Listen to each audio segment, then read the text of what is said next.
Ассалаумағалейкум достарым, қалдеріңіз қалай, жағдайларыңыз жақсы ма? Мен сол Қазақ автоэлектрик есімім Жұлдызбек, Ақтау қаласы. Мен сіздерге пайда істейтін, сізге бір менің видеом көмек ететіндей видео түсіруді шаршамайын, сіздер лайкап етіп, кайфап етіп, комментарияны толтыра беріңіздер. Достар, сөзді ұзартпайын, біздерге қойылатын сұрақтың бірі, үй жағдайда құрал дым болмаса, форсункіге келіп тұрған импульс, форсункіге келіп тұрған токты қалай тексереміз дейді. Достар, мен сіздерге бір оңай жолын айтайын, сіздер бізді қолдап отырыңыздар. Достар, міне қарапайым подпарникте болады, щиток приводының ішіне салынатын лампочка бар, диодовый. Соны мына ішінде тұрады, сондай диодовый лампочкасын аламыз. Сол осы арқылы тексеруге болады. Қалай? Сіздер достар көрсетем. Сіздер қолдап отырыңыздар. Кеттік, мен көлікті оталдырамын.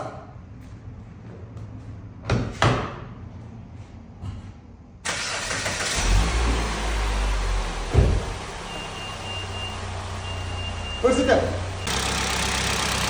Мінекей достар, форсункінің штекерін шешіп аламыз.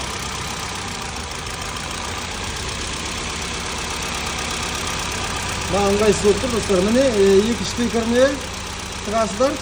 Егер осылай маргайттап тұрса, міне осылай маргайттап тұрса, значит бұл форсункіге ток келіп тұр деген жағдай.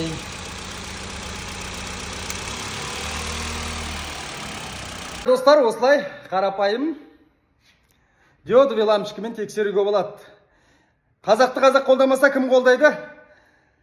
Сіздер қолдау, біздер видео түсірейік. Генератор стартер бөлшектер сатамыз и ремонт жасаймыз. Сіздерден қолдау, біздерден жақсы сізге пайда істейтін видео.